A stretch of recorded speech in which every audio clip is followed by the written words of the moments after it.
All right, joining us next here at Speed Sports booth, we have 8-time USAC Silver Crown champion Kody Swanson. Kody, thanks for joining us. And how's your PRI been so far? Let's start off with that. Yeah, it's been good. Good to catch up with some familiar faces, and I just enjoy talking about the sport of racing. And obviously, you had another great season. Now, but before the 8th championship in USAC Silver Crown, you had a little bit of adversity going into the off season. You weren't sure if you were going to actually race this year because of a left ankle surgery and everything else. How were you able to battle back and get into the car, and have success? Yeah, I mean it certainly had its challenges, right?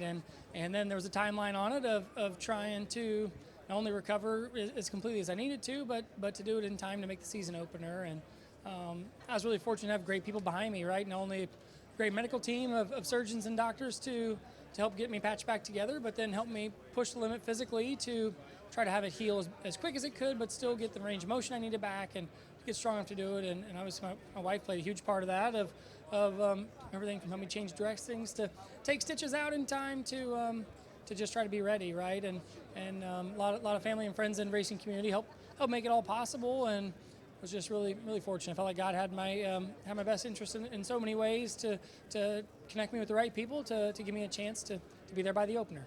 And during that time where you're not sure and there's a lot of unknowns, how do you keep yourself emotionally and just in check, knowing that, hey, it's going to be fine no matter what it is? I mean, there's a lot of faith you got to have, right? And I'm fortunate. I feel like I have that, and still a lot of great community around me, between friends and people I know through racing and race teams too. Just knowing that whatever the plan was going to be, it would work out okay. May not work out or look exactly like I had hoped, or maybe like what I was after, but whatever it was would be fine.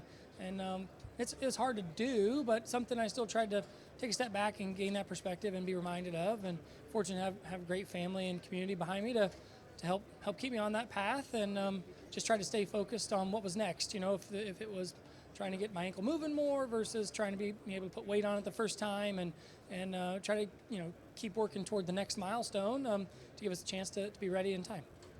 And you mentioned, obviously getting that 8th championship this year. What do you feel is the catalyst that really helped propel your team forward to make that run and make it happen? Yeah, I mean, I've been really fortunate to be driving Doran Binks Racing's Mission Food number 77 last couple years, and in 23 we were able to kind of bring it all under one roof and run the dirt car too, and feel like we had a strong program. We were really close the year before, just come up a little bit short, and with any series, any division, you run for a whole year. There are little circumstances that come to play, and it's a matter of trying to get over what adversity may have held you up at one race or another, and try to do your best the next one. And so I felt like this year we still had some races that were tough and challenging, and some things that didn't go our way, but always tried to rebound and to be ready for the next one. Just go out and try to win a race, and luckily we had some good ones, won a few, and we're there at the end to compete forward in the finale. Now, winning 1 or 2 championships in any division is a huge accomplishment, but up to 8 now. Did you ever think coming into your career that, hey, I'm going to have 8 of these Silver Crown championships just sitting right here on the mantle? Absolutely not, right?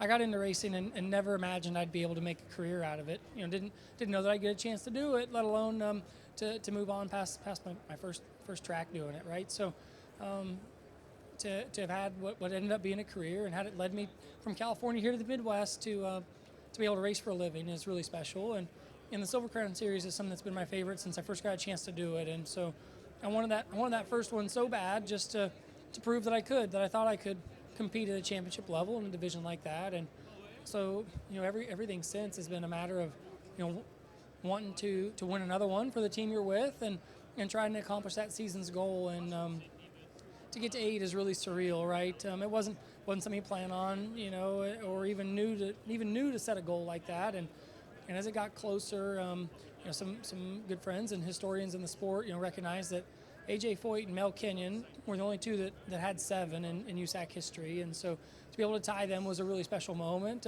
Levi Jones has 7 between the sprint cars and the Silver Crown. And so to be able to join all 3 of them was really special. And it was really neat this year to be able to get one more to have a total of 8. Now, we can't talk about your season without talking about the Open Wheel Showdown, which was aired live on Speed Sport TV.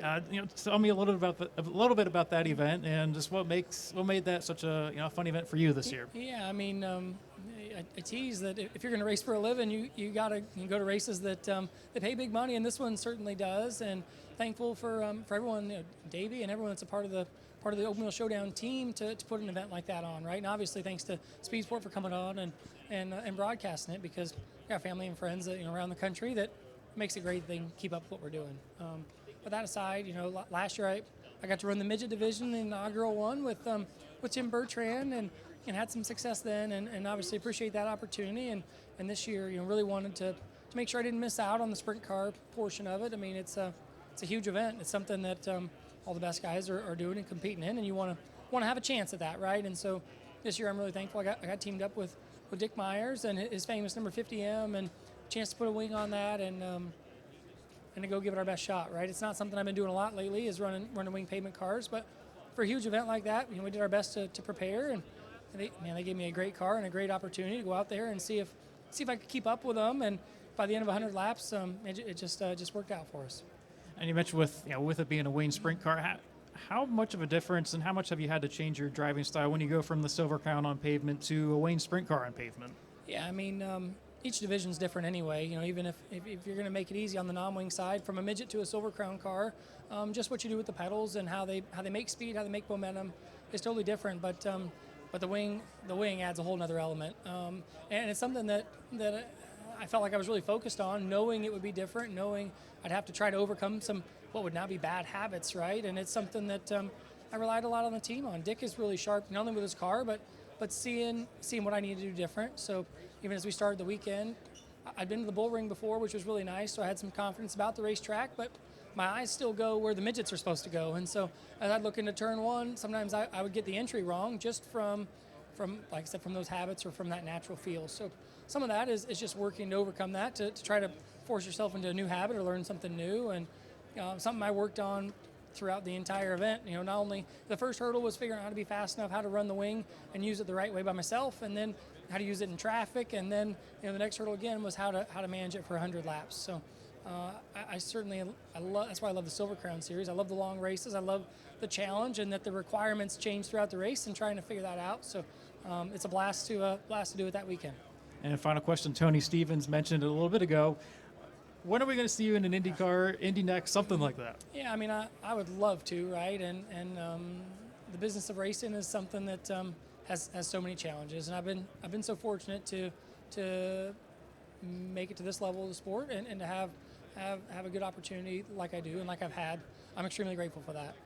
I would love to run something Indy next or whatever on the way to IndyCar. I'd love to run the 500, but there's just certain elements of the business side of it that I haven't been able to connect the dots on yet. So in the meantime, I've been really fortunate to run great cars and to prove I feel like I can do it without the wing. And now, a big part of Indy is the aero difference. So maybe my own little way got to prove I understand the aero a little bit and prove that with the Open Wheel Showdown. So just trying to appreciate every opportunity I get, but still trying to hold on to that glimmer of hope that maybe someday.